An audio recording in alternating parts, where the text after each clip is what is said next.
Olá! O repórter Canção Nova está no ar e o assunto de hoje é a vida consagrada de quem disse sim a Deus nas congregações e nas novas comunidades. A vida religiosa nos mosteiros e congregações, sua presença na sociedade e como contribuem com a humanidade.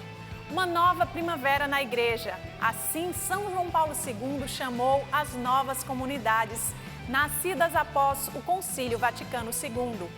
A realização pessoal de quem disse sim ao chamado de Deus e servir na constante missão de evangelizar. No programa de hoje, a gente convida você a descobrir o seu lugar no Jardim de Deus.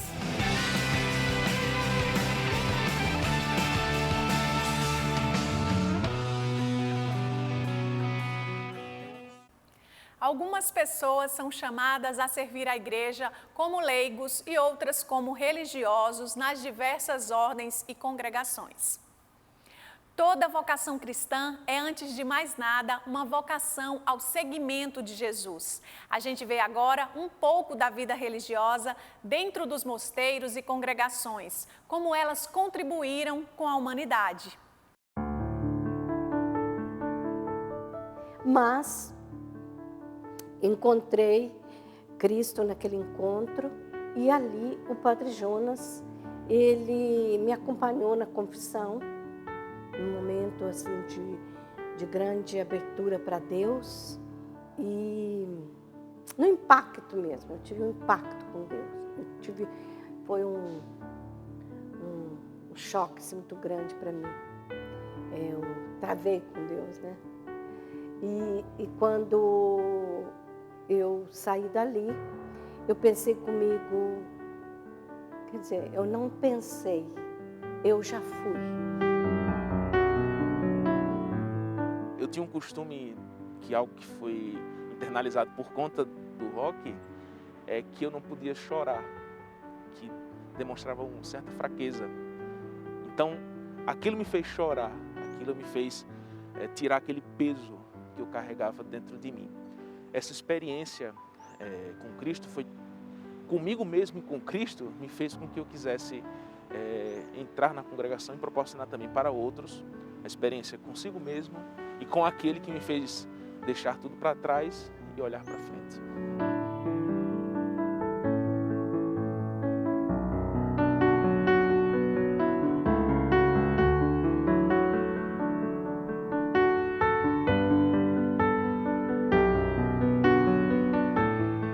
Eu conheci, acompanhei assim mais de perto foi a Canção Nova. Então foi o carisma que eu conheci, foi o carisma que eu me apaixonei, foi o carisma inclusive que eu pensei em fazer caminho. Inclusive eu cheguei a conversar com o Padre Jonas, com o Eto, com a Luzia. Eles de imediato sejam bem-vindos, não só você, como a Salomé, para serem da Canção Nova. Mas aí no caminhar, esse caminho sendo trilhado, aí veio o discernimento do próprio Padre Jonas, que o meu carisma era de fundação. A voz de Deus que chama, né? Quando a gente se remete a chamado, logo a gente se liga. Uma voz que me chama. E Deus fala conosco, né? Não literalmente como a gente é acostumado, né? A ouvir uma voz literal, audível, mas Deus que fala no nosso interior, Deus que fala pelos fatos, Deus que fala pelas evidências, e comigo foi assim. Eu percebi que Deus estava me separando, Deus estava me chamando para uma entrega maior. E comecei a constatar isso a partir dos desejos profundos que eu tinha de entrega. Fiz minha experiência com Deus muito novo, 14 anos de idade. Depois disso minha vida mudou, mas ao mesmo tempo eu percebia que havia um desejo de entrega maior. Me consagrar a Deus. Não sabia ainda nomear isso, mas eu percebia que existia um movimento dentro de mim.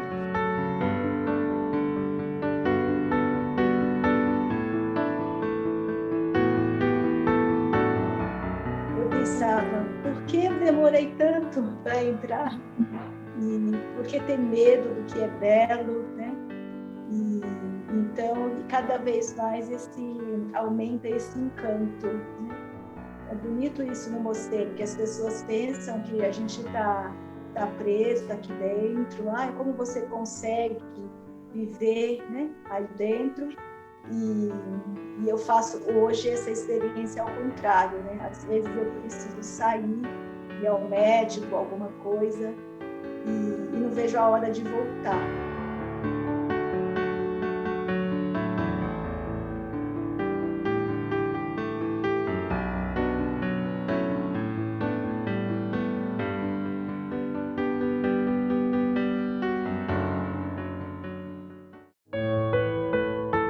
Há um chamado.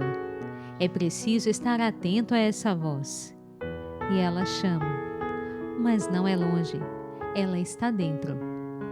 Na dúvida, ela mostra o caminho certo. Na estrada, impulsiona o passo mesmo no incerto. Chama, clama, para algo, para uma missão e a vocação, de ser todo, toda, inteiramente de Deus. Chama para dar de si, chama para dar a si. Segundo São João Paulo II, vocação é a palavra que introduz a compreensão dos dinamismos da revelação de Deus e assim desvela ao homem a verdade sobre a sua existência. Na sua mensagem para o Dia Mundial das Vocações, ele afirma que desde o nascimento o homem é convidado ao diálogo com Deus. De fato, ele não vive plenamente e conforme a verdade se não o reconhece livremente e não se entrega ao seu Criador.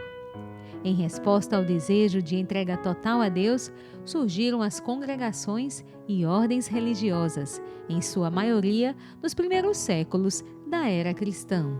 A gente vê que logo ali nos primeiros séculos, século II, século III, já começaram a surgir muitas vocações assim religiosas, pessoas que não só os apóstolos que começaram já toda a evangelização, né?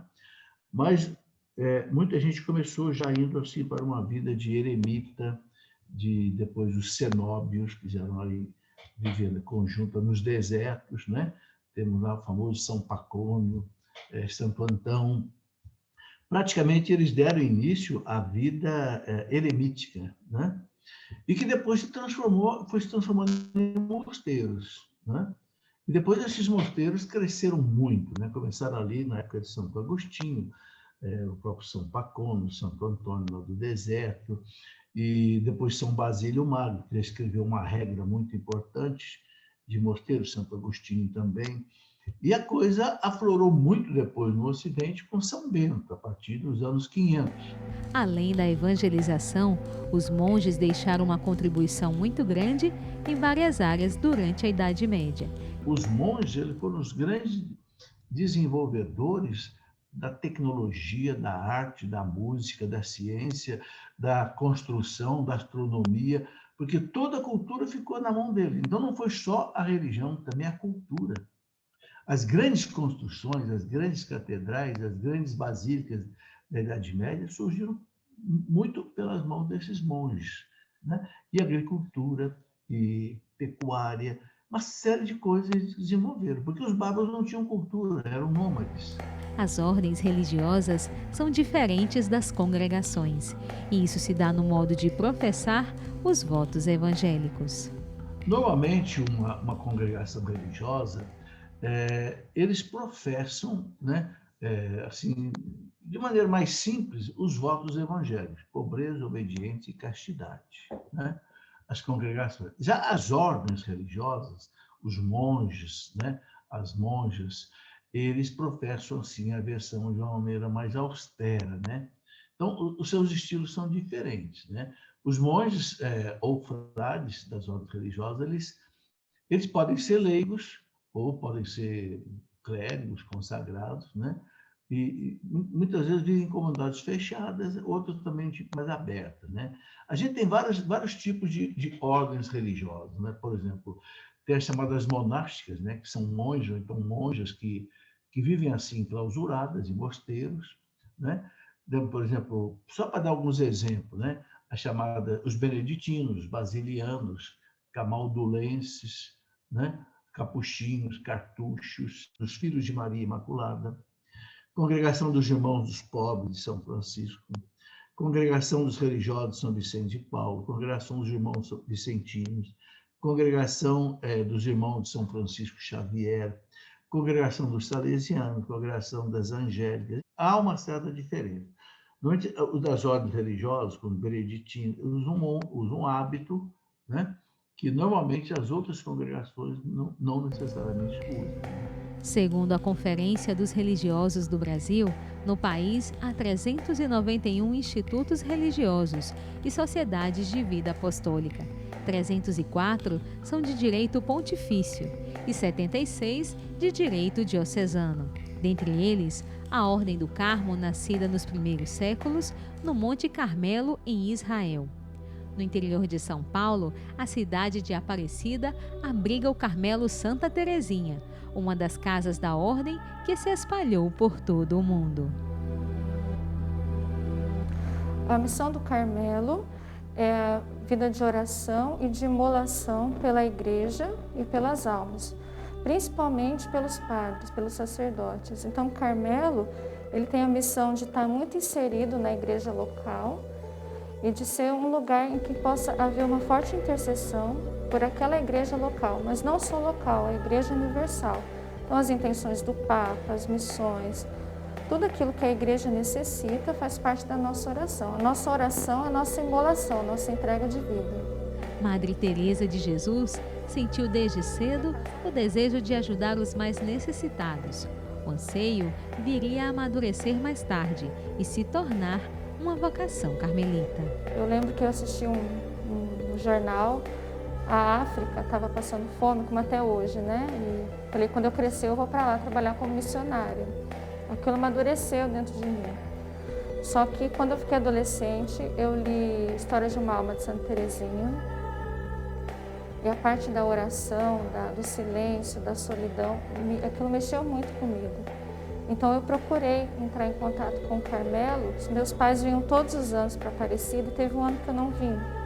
Eles trouxeram o jornal Santuário, que tinha a propaganda vocacional do Carmelo. E tinha uma Santa Terezinha do lado, e eu cortei só por causa de Santa Terezinha. E sem querer eu peguei o endereço, né?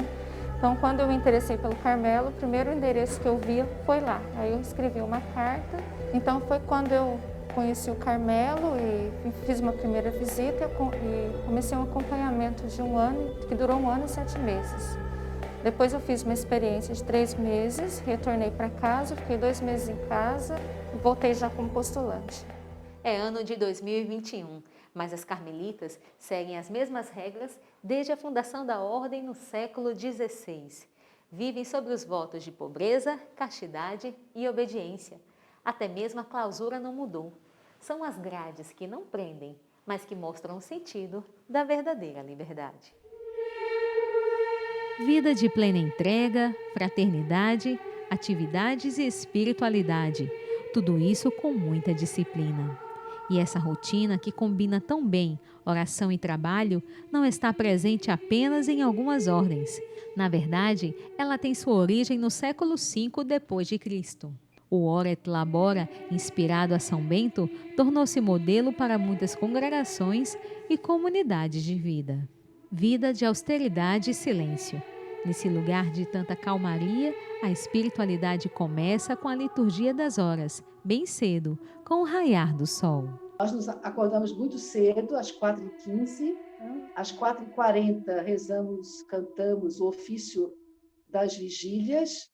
Aqui em nosso mosteiro nós temos todo o ofício cantado, desde as vigílias até completas. São Bento foi um inspirado pelo Espírito Santo, quando ele colocou isso. Reza e trabalha, ora et labora. Então, a vida do monge é dividida em praticamente, o dia do monge é dividido praticamente em 3 partes. Ele usa 8 horas para dormir, para fazer as suas necessidades pessoais, etc., tal, descanso, tal, 8 horas. 8 horas ele trabalha e 8 horas ele reza. Então, ele não fica sem fazer nada. A cada 3 horas de trabalho, ele para, tem o ofício das horas para rezar, e São Bento dava um valor importantíssimo para a liturgia das horas. A cada 3 horas parar para rezar, né? O monge acorda às 4 horas da manhã, já tem ali as matinas, depois as laudes, depois vai até as completas à noite, né? E o trabalho pode ser um trabalho manual, pode ser um trabalho intelectual, né? Que Ou seja, ocupa a vida do monge de uma maneira maravilhosa, ao mesmo tempo com a oração. Isso foi tão importante porque, sabe, São Bento soube colocar isso como uma forma assim equilibrada do monge viver sua vida. O toque do gongo indica o início da oração. Passo a passo, as irmãs avançam de duas em duas e fazem reverência diante do altar. A liturgia das horas, rezada com o canto gregoriano, além de serenizar, ajuda na escuta da palavra de Deus. E podemos dizer também, ela é a palavra cantada. O canto gregoriano ajuda muito a recitação da liturgia das horas, dos salmos. Ele foi feito para justamente servir, né, a oração. E é a modulação que é simples, né, porque é também chamado canto-chão. Ele não foi feito um canto, não é um canto de elaborações como outros cantos líricos, né? Depois das orações, começa o trabalho. Pinturas, cultivo de hortaliças, criação de aves, oficinas de artesanato e cerâmica, culinária. A confecção de pães de mel, doces e trufas também ajudam na manutenção e obras sociais do mosteiro. Depois nós temos o tempo maior, que seria do trabalho, né, em torno das 9 até o meio-dia. Voltamos à igreja para cantar o ofício de sexta. Temos almoço, um tempo de repouso. Depois de 14h45, cantamos o ofício de Noa, que é a terceira hora menor do dia. Depois, à tarde, o noviciado em tempo de formação, elas têm as aulas. O refeitório é a continuação da igreja, né? Então, depois da igreja, é um lugar também muito importante, onde nós, que acabamos de nos reunir em torno do pão da palavra, vamos nos reunir fraternalmente no pão material que nos sustenta. As refeições são sempre em silêncio e, durante as refeições, nós sempre ouvimos alguma leitura. Uma das irmãs, cada semana, uma irmã é leitora do refeitório, e ela, enquanto nós estamos nos alimentando, né, do pão material, nós continuamos nos alimentando também da palavra. Então, há sempre a leitura. Enquanto nos servimos, nós temos, então, o costume de diariamente ouvir um pouco de música clássica. Aí, quando todas estão juntas, já terminaram de se servir, que a leitora, então, começa a leitura. Dentro do próprio mosteiro fica o cemitério, que é chamado por elas de dormitório. O voto de estabilidade é um voto peculiar à vida monástica beneditina, né? Então, esse voto significa que nós entramos naquele mosteiro, né, e vamos permanecer nele até irmos para a vida eterna, né? A não ser que o mosteiro faça alguma fundação, né, que comece um outro mosteiro, que um grupo de irmãs se mudem, né, para iniciar esse novo mosteiro. Então, aquele granito no centro, né, existe uma cruz naquele granito, uma cruz sulcada, que é a simbologia do Cristo, o Cristo como rocha, né? Ele é o centro da nossa vida. A vida monástica beneditina, ela é cristocêntrica. Tudo na nossa vida converge para o Cristo. Então, as monjas, né, fundadoras, as que estão ali agora, né, todas as nossas irmãs agora estão ali, elas continuam na nossa vida, porque é um local em que nós passamos muito. Nós, para irmos para o ofício, é um lugar muito, muito agradável, né, de estar, né? As vocações podem vir de lugares diversos, ter cultura e formação diferentes.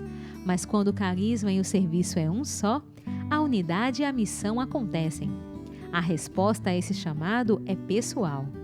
Frater Ramon é seminarista dos Deonianos. A música tem papel fundamental em sua vocação. Eu tinha um grande problema de gagueira por conta de um trauma na infância, né, que foi, graças a Deus, superado. Então, por causa desse trauma, eu tive que fazer acompanhamento psicológico, tive que fazer acompanhamento com a fonoaudióloga, e nesse tratamento ela me pediu para que eu fosse estudar música, que a música iria me ajudar a superar aquilo que eu estava passando. Então, aos 9 anos, 10 anos de idade, eu entrei no conservatório, e lá no conservatório, como eu tinha partilhado, tinham 2 tribos, entre aspas, né, o pessoal do rock, o pessoal do protestantismo, e o que me deixava mais confortável, o que me chamava mais atenção, era estar com o pessoal do rock. E nesse meio tempo, uma pessoa surge e me convida para a igreja, mas ele fala assim, ó, é só para você participar tocando do grupo jovem. Então, participava do grupo jovem, participava das missas, participava de todo esse movimento, até que um dia eu percebi que Deus me chamava para algo a mais. Então, por isso que eu falo que a minha experiência vocacional, Deus me puxou para a vocação que hoje eu abracei através da música. E algo que era muito comum lá em casa era escutar as pessoas da nossa congregação, como o Padre Joãozinho, o Padre Zezinho também, principalmente, o Padre Fábio de Mello. Era algo muito comum escutar lá em casa. Então, aquele SCJ, no final, me chamava a atenção de saber o porquê daquilo ali. E como lá em casa nós éramos a minha mãe era muito devota ao coração de Jesus, ela é do apostolado da oração, eu percebi que era preciso caminhar por essa trilha, fazer esse caminho pelo coração de Jesus. E até eu tinha partilhado uma coisa interessante, que teve uma experiência com Cristo muito forte na minha vida, que foi o grande divisor de águas, que dentro lá de um encontro da renovação carismática, que é o Enchei-vos do Espírito Santo, o padre me fez uma coisa muito interessante, um encontro comigo mesmo e um encontro com Cristo, um Cristo vivo na Eucaristia. O encontro pessoal com Jesus despertou no Frater Ramon a busca por um lugar que pudesse viver a sua vocação. Então foi a partir disso que eu comecei a procurar uma congregação que tivesse a espiritualidade do coração de Jesus, que era comum dentro da minha casa, que tivesse aquele SCJ. Então, no ano de 2013, comecei a fazer os acompanhamentos. Na época eu trabalhava, na época eu estava namorando, estava fazendo um curso de farmácia também. E daí, não, vou largar tudo para seguir aquele coração que me chama, aquele coração que reparou as feridas do meu coração. Que a família comece e termine sabendo onde vai, e que o homem carregue nos ombros a graça de A missão dos padres damianos consiste naquilo que chamamos de reparação, ou seja, tudo aquilo que é sinal de pecado, tudo aquilo que agride a pessoa, que agride o coração de Jesus de uma forma direta na pessoa de Jesus ou na pessoa do irmão, da irmã. A missão da congregação consiste justamente em reparar, consertar, que tem o sentido de praticar a justiça onde há injustiça, praticar o amor onde há o ódio, praticar a honestidade onde há desonestidade. Presente em 38 países, os Padres do Sagrado Coração de Jesus, mais conhecidos no Brasil como Padres Deonianos, atuam no apostolado paroquial, em obras sociais, educação, comunicação, formação religiosa e clerical. Uma de suas missões fortemente difundidas no país é a evangelização através da música. Abençoa, Senhor, as famílias, amém. Abençoa, Senhor, a minha também. Abençoa, Senhor, as famílias, amém. Abençoa, Senhor, a minha também. Com seu intenso trabalho pelos meios de comunicação e através da música, Padre Zezinho é considerado um ícone da evangelização e, com isso, impulsionou a muitas vocações. Aqui no Memorial do Padre Zezinho encontramos diversos títulos, como o LP Um Certo Galileu, lançado no ano de 1975 e que lhe rendeu o disco de ouro. Olhando a história da igreja, você percebe que sempre há uma modificação. Sempre há uma evolução. O cristianismo ele é dinâmico, porque a vida do mundo é dinâmica. A gente fazia cálculo em régua de cálculo. O pessoal não sabe nem o que é isso. É um sistemazinho de 2 réguas que você fazia soma, multiplicação, divisão e acabou. Quando apareceu a primeira calculadora deste tamanho, né? Que um amigo trouxe dos Estados Unidos. Aquilo foi uma revolução, porque fazia 4 operações digitais. Agora, isso em 1970. Faz o quê? 50 anos. Agora, olha quanta coisa aconteceu nesses 50 anos. Surgiu o computador, depois surgiu o computador pessoal, que era só computador gigantesco nas universidades. Computador pessoal. Depois surge a internet. Meu Deus do céu. Então, a evangelização tem que acompanhar tudo isso. Então, não é que os mosteiros, as congregações, as ordens envelheceram, não. Eu pensei, elas evoluíram. Entende? Eu vejo hoje jovens, padres novos, usando hábitos de ordem religiosa. Você vê, por exemplo, um Frei Gilson, né? Está lá com seu hábito de ordem religiosa. Mas você percebe que é um rosto novo de igreja, é uma maneira nova.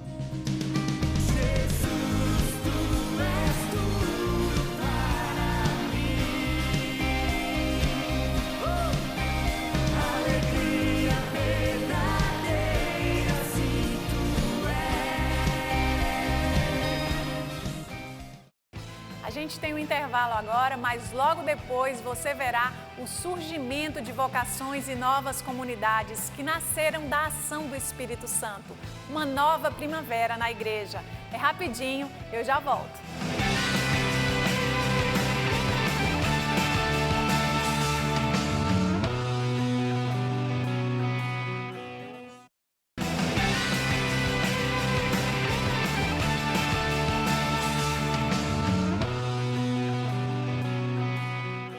O Concílio Vaticano II trouxe novos ares para a igreja. A evangelização ganhou novas formas de chegar ao povo, surgiram novas vocações e nasceram as novas comunidades.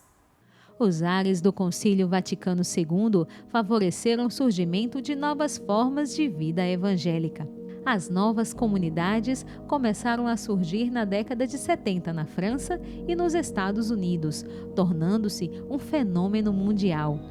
No Brasil, esse surgimento deu-se nas décadas de 80 e 90, com exceção da comunidade Canção Nova, que teve seu início em 1978.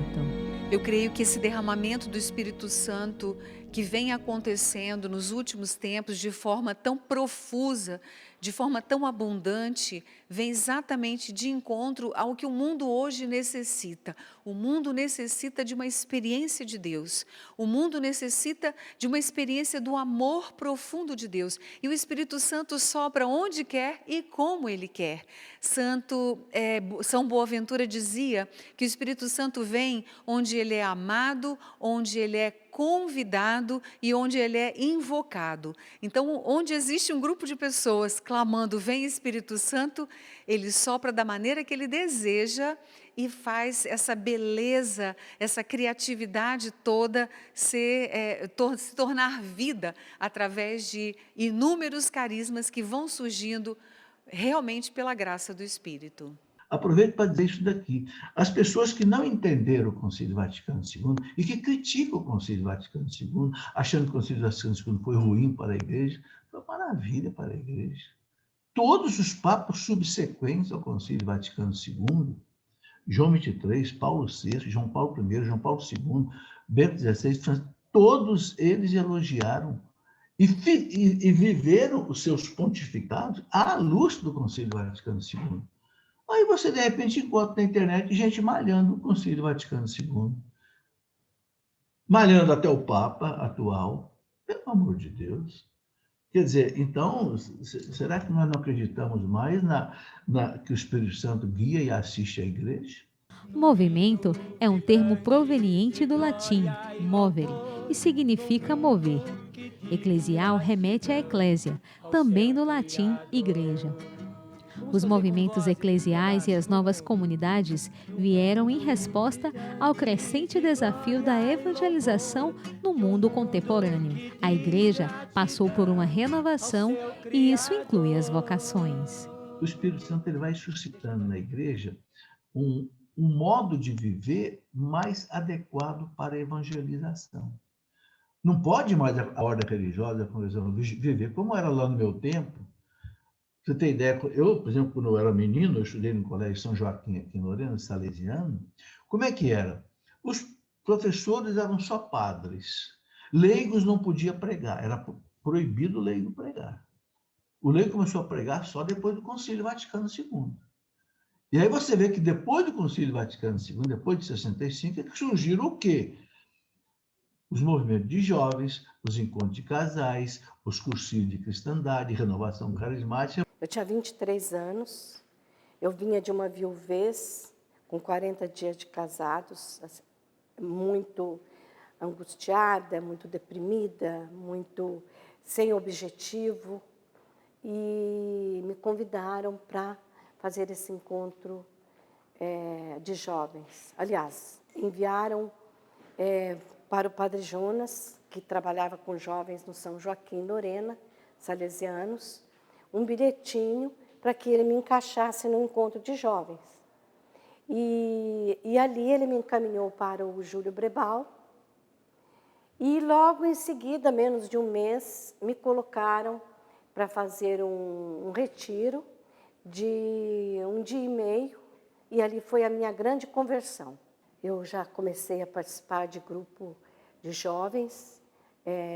Meu grupo de jovens era na Catedral, ali bem pertinho de Lorena, chamado Caminho da Paz. E fiz minhas experiências de oração com o Padre Jonas. E dali para frente, me encaixei na equipe do Padre Jonas, principalmente como motorista. Mas fui batizada no Espírito Santo e comecei também a trabalhar, fazendo palestras, principalmente no campo da oração. Mas o Padre Jonas, como sacerdote dos jovens, ele sempre dizia para nós que um dia nós íamos viver em comunidade. Embora que ele não tivesse essa intenção, mas ele cultivava no nosso coração. Por quê? Porque nós éramos muito fervorosos nos Atos dos Apóstolos. Nós estudávamos a Bíblia e nós nos debruçávamos ali nos Evangelhos, no Velho Testamento. Padre Jonas ia como mestre de muitos jovens. Quem quer dar um ano da vida para Deus para viver em comunidade e fazer o que eu faço com vocês? Com essa pergunta se iniciou a comunidade Canção Nova, exatamente aqui neste lugar conhecido como Sala do Chamado. O ano era 1977 e, para a surpresa do Padre Jonas, um grande grupo se levantou. Apenas uma moça demorou um pouco e ela estava sentada exatamente ali, naquela cadeira, pois estava fazendo as contas. Ela sabia que quando desse o seu sim, seria para sempre. E eu pensei comigo, mas meu Deus, eu vou levantar. E aí começou a vir assim na minha cabeça, se eu levantar vai ser pro resto da vida. Assim, não é uma coisa assim racional, mas era algo que dizia assim no meu coração, se eu levantar é para a vida inteira. E os jovens foram levantando, adultos, também tinha pessoas casadas que levantaram. E eu fiquei ali. Ele falou uma vez, mandou sentar, falou, pensem muito bem, que vocês vão ter que conversar com seus pais, vocês vão ter que deixar o namoro, o trabalho. E mandava sentar. Depois, vou fazer de novo. Ele fez 3 vezes. Na terceira vez, quando ele fez o apelo, eu já tinha aberto a Bíblia. E a passagem caiu em São Lucas, capítulo 14, quando diz que alguém que vai para uma guerra tem que fazer as contas para não perder, porque senão vai ser um vexame. Ou então quem está construindo uma casa, cuidado, porque os amigos depois vão dizer, lá, começou e não... Aí eu pensei, oh, meu Deus, eu levanto ou não levanto? E aquele negócio vai ser para a vida inteira. Aí eu me levantei e no dia 2 de fevereiro de 1978, nós fizemos o nosso primeiro compromisso. Mas o começo de tudo não foi fácil. As novas comunidades não eram totalmente compreendidas por quem presenciou seus inícios. Mas as pessoas em geral, especialmente os líderes da renovação carismática, que o Padre Jonas era muito ativo, continuou, é claro, achavam tudo muito esquisito. O Padre Jonas agora com os jovens, né? E as paróquias, as pessoas em geral, na cidade, os cristãos, vou chamar assim, né? Achavam muito esquisito. O Padre Jonas com alguns jovens. No Brasil, não havia comunidade. As comunidades eram mais comunidades de aliança nas Américas, né, nos Estados Unidos, na França, Itália. Nós conhecíamos algumas comunidades de aliança, mas comunidade de vida não existia.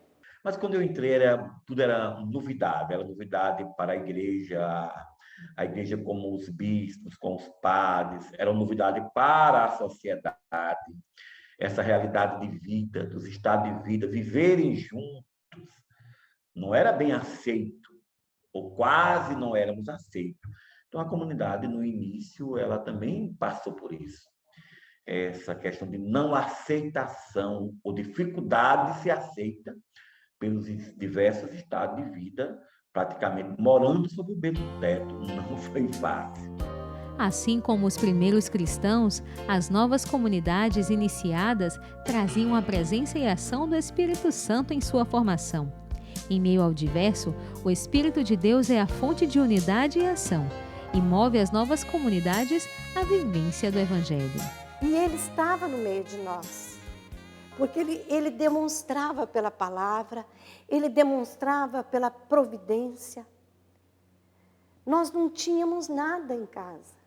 Nós dormíamos em beliche, as moças embaixo, em beliches.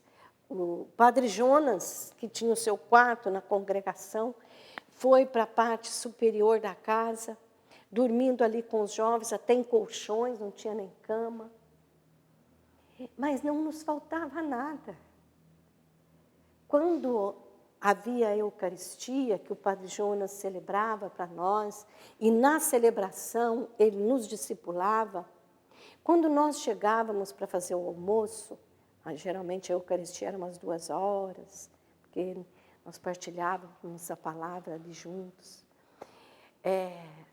Tinha o arroz, tinha o feijão, tinha o macarrão, tinha uma cesta básica anônima. A cevada, não tinha o café da manhã. Eu não ia falar para os meus pais que nós não tínhamos. Mas Deus provia. E é por isso que a Canção Nova sempre confiou que Deus proverá.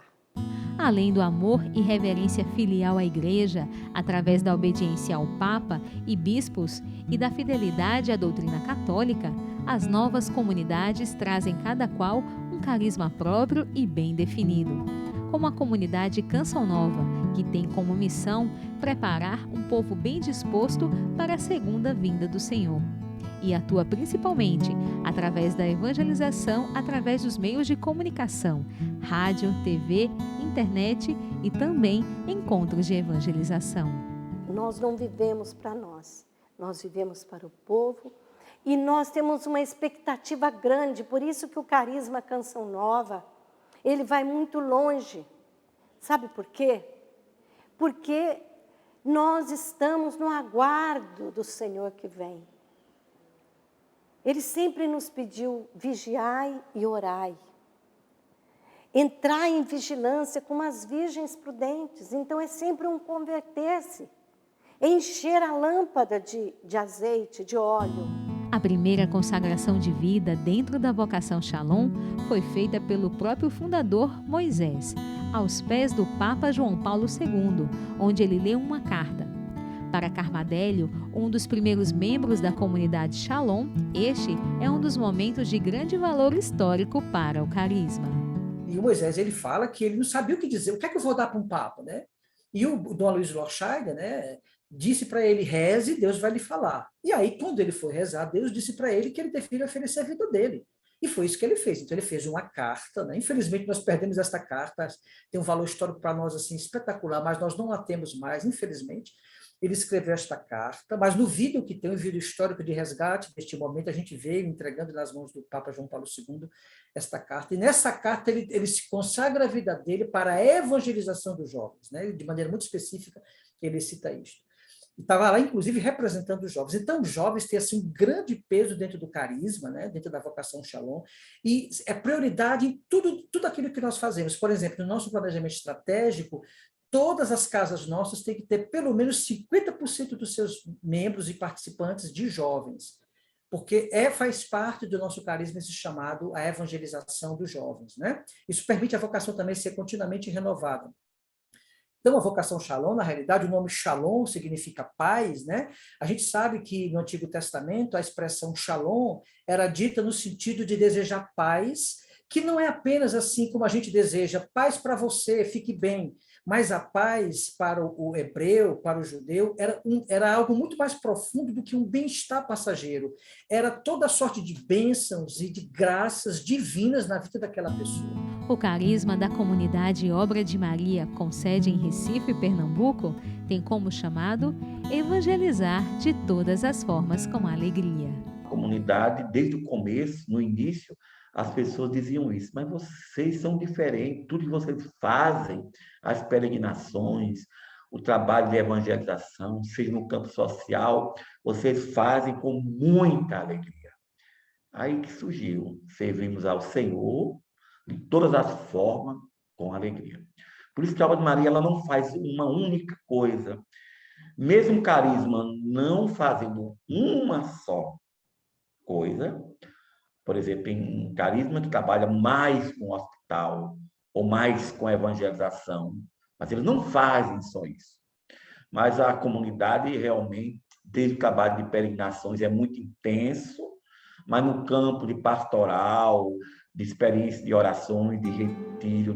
A comunidade católica Pantocrator tem muitas ações evangelizadoras, através de projetos voltados para a família, jovens e projetos formativos. O nosso carisma é gerar e formar filhos fiéis a Deus, que vem de encontro ao apelo de Deus de evangelizar, de levar as pessoas a conhecer o mistério de Cristo. E diante desta necessidade urgente do mundo de hoje, de realmente conhecer esse Cristo que é Salvador e Redentor dos homens. Outra característica das comunidades que pode ser destacada é que quase sempre elas são nascidas da renovação carismática católica. Em nome de todos, fazemos esta aliança. Nós somos Renovação Carismática Católica. Nós não somos um partido. Nós somos justamente a totalidade. Somos a totalidade. Nós somos Renovação Carismática Católica, porque a igreja nasceu no cenáculo. Foi ali, com Maria, foi obra de Maria. Daqui a pouco, o testemunho de quem teve a coragem de dizer sim a Deus. Eu volto logo.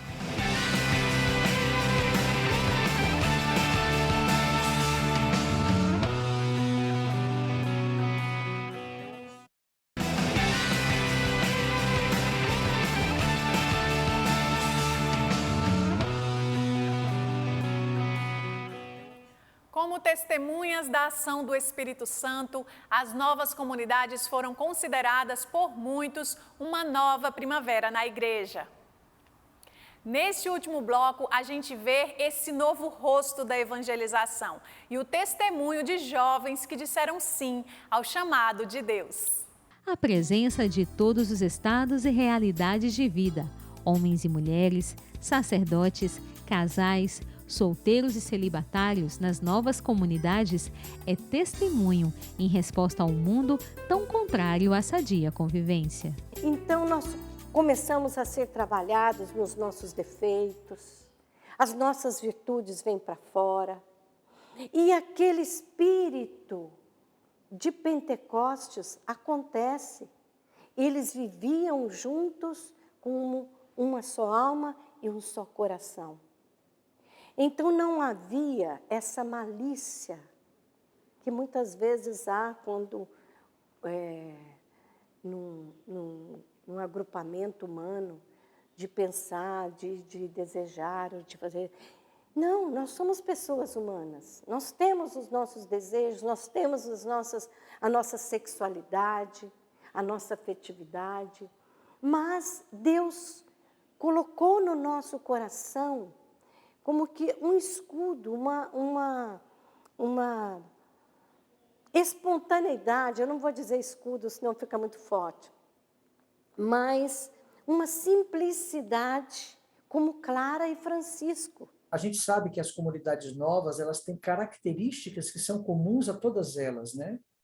Quem não conhece a inspiração, talvez até pense que foi assim, como se fosse combinado, né? Não foi combinado nada. Aliás, quem fez tudo foi o Espírito Santo. A gente sabe que o Espírito Santo é que foi arrumando as coisas. Depois nós fomos nos vendo dentro daquela mesma inspiração. E uma das inspirações mais belas das novas comunidades é exatamente essa possibilidade da convivência dos vários estados de vida dentro de uma mesma resposta vocacional. Porque até então, até mesmo antes do Concílio Vaticano II, a experiência, né, de igreja era a igreja hierárquica, né, os sacerdotes, os bispos, né, os religiosos e os leigos, como se, claro, membros e filhos da mesma família católica, mas como se cada um tivesse a sua vivência.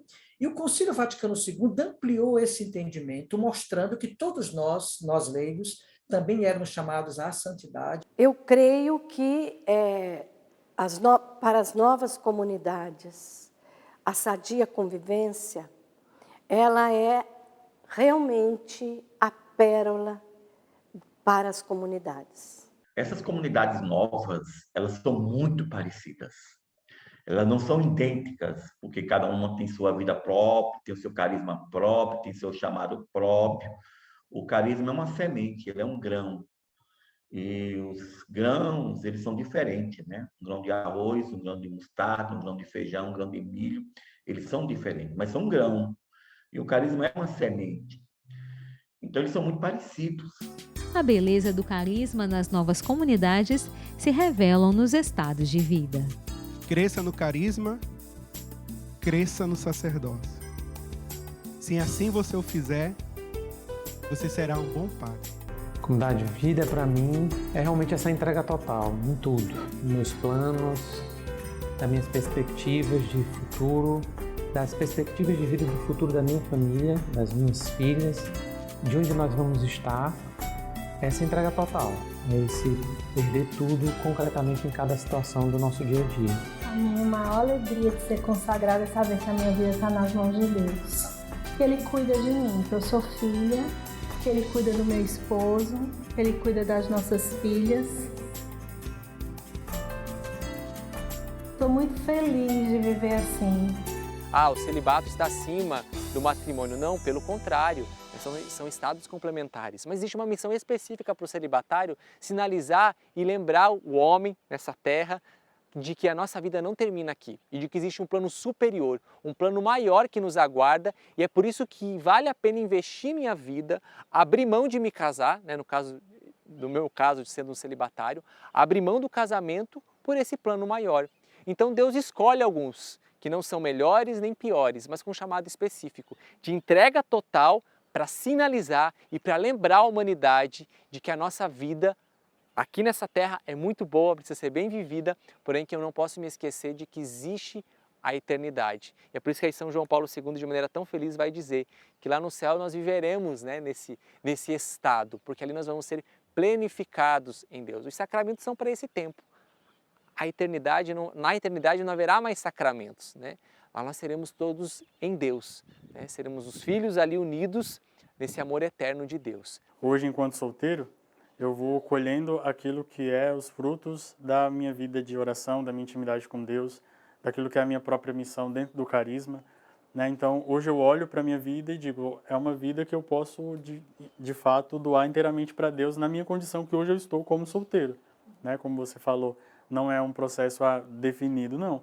Mas hoje, enquanto solteiro, eu olho para mim e digo que eu posso realizar aquilo que a missão hoje precisa, né? Aquilo que nós somos chamados, né? A evangelizar um povo, a cuidar de um povo que precisa, a evangelizar através do nosso testemunho de vida, né? O novo florescer da igreja foi resultado de sua inserção nas realidades do mundo, capaz de atraí-lo para Cristo e dar respostas aos desafios de seu tempo.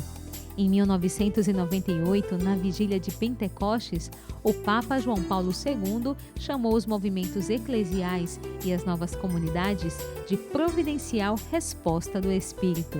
Isso porque, através das novas comunidades e movimentos eclesiais, leigos se consagram a Deus a partir de um carisma.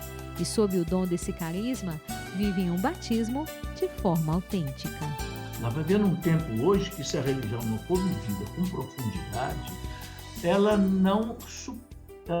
ela fica morta diante da mídia secular que a gente tem hoje, da propaganda anti-igreja que você tem hoje, do secularismo nas universidades, o paganismo, entendeu? Então, hoje, como dizia o Frei Cantalamessa, hoje as comunidades são como que ilhas de vida religiosa no meio de um mar de iniquidade. Você percebe que é uma ação do Espírito Santo hoje para que o cristianismo sobreviva de maneira diferente. Os tempos mudam, né, mas a essência permanece. Isso que é o bonito. E se tem uma característica do Evangelho que nós podemos frisar aqui, é a proximidade. O Evangelho sempre é próximo, né? Jesus se encarnou para se fazer próximo a nós. Jesus se encarnou numa realidade, num contexto histórico, cultural, religioso daquela época, para mostrar o quê? Deus vem até nós. Então o Evangelho sempre precisa ser um anúncio de proximidade, não de distanciamento. Então nós estamos numa geração com suas características próprias e que é muito diferente de você ser compatível com realidades que vão contra os nossos princípios. Não é isso. Mas existe uma característica própria dessa geração. Por exemplo, né, o uso das tecnologias, o uso das mídias sociais. Eu sempre me pergunto, como é que seria se Jesus se encarnasse no nosso tempo? Jesus não estaria com aquelas vestes que costumeiramente nós vimos nos filmes, até porque era uma forma de se vestir daquela época. Jesus não ia destoar desse tempo. Ele não ia nunca, claro, perder a essência de comunicar, né, a boa nova, de trazer a salvação. Mas ele se adequou e se encarnou numa realidade.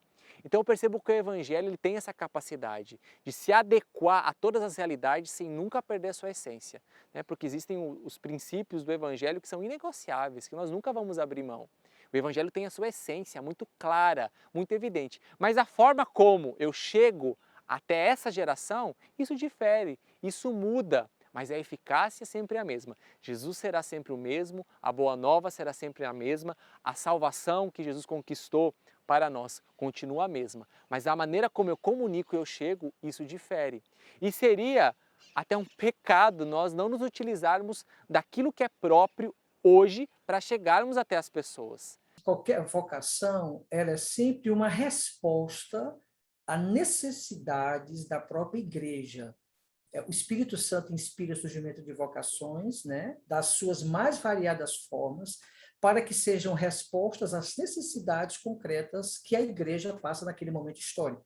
Se você fizer uma análise, por exemplo, das centenas de vocações, né, específicas que temos dentro da Igreja Católica, né, os institutos religiosos, etc., você vai ver que elas foram surgindo em épocas históricas específicas em resposta a uma necessidade concreta daquele tempo. A vida missionária tem beleza não só no apostolado, mas também nos desafios e no deixar, que não acontece apenas quando se sai de casa. A gente pode começar falando daquela passagem onde Jesus diz que aquele que quiser me seguir, tome a sua cruz, renuncie a si mesmo e me siga, né? E muitas vezes a gente diz que a dificuldade de viver em comunidade é aquele irmão que é mais difícil, é aquela situação apostólica que é desafiante, ou alguma outra realidade externa. Mas baseado nessa palavra, a gente percebe que o maior desafio para uma vivência comunitária e para o seguimento a Jesus Cristo somos nós mesmos, né? os nossos apegos, muitas vezes, a vida antiga que a gente tinha, ou ao pecado, as nossas comodidades, valores, ideias, né? E essa questão de seguir a Jesus Cristo, é deixar tudo uma vez só, ou existe essa deixa diária, né? Isso daí é muito claro. Todos os dias nós precisamos deixar alguma coisa, né? Todos os dias, acho que a gente dá aquele primeiro passo quando a gente segue a Jesus em uma vocação. A gente dá um primeiro passo de um deixar algo muito maior, mas depois, em seguida, para que nós possamos viver até o fim, né, a nossa vocação, nós precisamos sim, todos os dias, deixar um pouquinho de nós mesmos. De tempos em tempos, o Espírito Santo suscita novas expressões que se revelam na nova face da evangelização. Posso dizer que uma musicalidade mais tradicional talvez não atraísse ou não fizesse a função posso dizer assim, de movimentar aqueles jovens, né? Então, eventos que surgiram como acampamento, você vê o poder da música nisso aí, né? O poder da música, ele é envolvente em todas as culturas do mundo, em toda a história da humanidade, posso dizer assim, que a música esteve presente, fossem rituais, celebrações, passagens de uma, posso dizer, etapa da vida para outra. Todo ritual, na maioria deles, envolve música. E não poderia ser diferente para atrair os jovens, para trazer os jovens para dentro de uma espiritualidade em que eles se encontrassem. Então, eu acho que sempre a gente teve essa característica de como atrair uma pessoa e enculturar aquilo ali. Ele vencerá, uma benção noite, nada vai me assustar. Eu quero ouvir você soltar a voz. Deus chama a quem quer, como quer e quando quer. E para ouvir essa voz, basta estar de coração aberto. Bom, desde criança eu fui criado já na igreja. E quando eu cheguei nos meus 16 para 17 anos foi quando eu tive o meu encontro pessoal, em um grupo de oração. E desde aquele grupo de oração começou essa inquietação de me dar mais a Deus, de servir mais a Deus na igreja. Eu já tinha sido catequista há um tempo e parece que só ao ser catequista Deus me pedia algo mais. E eu estava ainda no ensino médio nesse período, terminei meus estudos, sonhei com faculdade, queria fazer medicina. Pouco tempo depois eu comecei a trabalhar numa farmácia. Trabalhei durante 3 anos e meio na farmácia, fui gerente dessa loja. E sempre com aquela inquietação. Mas Deus está me pedindo mais, Deus está me pedindo algo a mais. E foi em 2015 para 2016 que eu tive essa decisão, ali meus 18, 19 anos, de corresponder a essa voz que me chamava. Deus me fez para isso, Deus me escolheu para isso. E brota essa alegria, mesmo com as exigências que vem no meio do caminho, mas essa alegria de Deus me chamou para isso. Então, como eu falava, na liberdade, nessa liberdade, essa alegria que brota, a resposta é o meu sim diário, de continuar e de ver este amor de Deus, que é a resposta dele de volta para nós, né? Ver que naquilo também vê um amor de Deus por nós. E o momento que eu senti chamado foi num acampamento de PHM, primeira vez que eu fui na Canção Nova, dia 20 de julho de 2014. E assim que eu adentrei a chácara Santa Cruz, eu senti algo muito forte dentro do meu coração, uma familiaridade, né, com o local. Só que eu não conseguia explicar o que era muito forte. E eu me senti pertença daquele local, mesmo sem nunca ter ido lá antes, né? Em 2013, quando eu tinha 16 anos, eu fui para a Jornada Mundial da Juventude, no Rio de Janeiro, sozinho. Então eu consegui a passagem no dia, no outro dia eu fui. Não conhecia ninguém lá, então eu passei uma semana no Rio de Janeiro sem ninguém. Então, assim, eu costumo dizer que foi uma semana onde eu não conversava. Porque eu conversava, assim, quando eu ia no mercado, comprar alguma coisa. Mas eu passei durante uma semana, assim, sem ninguém. Eu digo que foi, acho que o meu segundo encontro pessoal com Jesus, sabe? Eu já tinha tido um encontro pessoal, já era de grupo de oração. Mas ali, sozinho, naquele lugar, naquela multidão de gente, foi onde Deus olhou para mim, né, no meio de milhões de pessoas e falou, eu quero você. Não entendia o motivo, não entendia aquilo que gerava no meu coração. Eu sei que naquela uma semana eu tive uma transformação, né? Então eu lembro que quando eu cheguei no Rio, eu não tinha um lugar para ficar. Então eu saí do aeroporto, peguei um táxi, fui até onde o táxi parava, e aí fui para Copacabana a pé, né, porque eles paravam assim numa praça, e aí eu fui conseguir um lugar para dormir, já era meia-noite, porque eu fui assim, eu falei, eu preciso ir porque eu acredito que a minha vida vai mudar a partir daquele dia, sem saber de nada, assim, eu tinha um dinheiro para ir, né, mas eu não tinha lugar para ficar, não conhecia ninguém. Consegui um lugar para ficar, era meia-noite já. E aí todos os dias eu falava para Deus, eu falava assim, eu sei que você me trouxe para cá por alguma coisa só que é na minha vida. E ali eu senti um chamado de entregar a minha vida para Deus. Eu já estava no último ano da faculdade de enfermagem e eu senti Deus me chamando, dizendo que Ele me queria, né? E foi exatamente com essas palavras. Na vigília com o Papa Francisco, aquilo ali para mim foi muito forte. Teve um momento de adoração e aí teve uma hora que ficou um silêncio tão profundo que era como se eu... Era como não, né? Eu acredito que eu ouvi a voz de Deus ali, que Ele estava me querendo mesmo, né? Porque eu entregasse a minha vida para Ele. Histórias, épocas, chamados diferentes. Cada um com sua beleza única, com a sua importância, com o seu colorido, em meio ao dom que lhes foi dado. As vocações se desdobram no amor, que encultura, traz alegria, dá amor até doer. E o que todas elas têm em comum? A resposta de amor ao chamado, o sim. Disse São João Paulo II, seguir a Cristo não significa mortificar os dons que Ele nos concede, mas optar por uma vida de doação radical a Ele. Se Ele nos chama a isto, este sim torna-se necessário. Portanto, não tenhais medo de vos entregar a Ele. Minha oferta é mais que as renúncias, é real.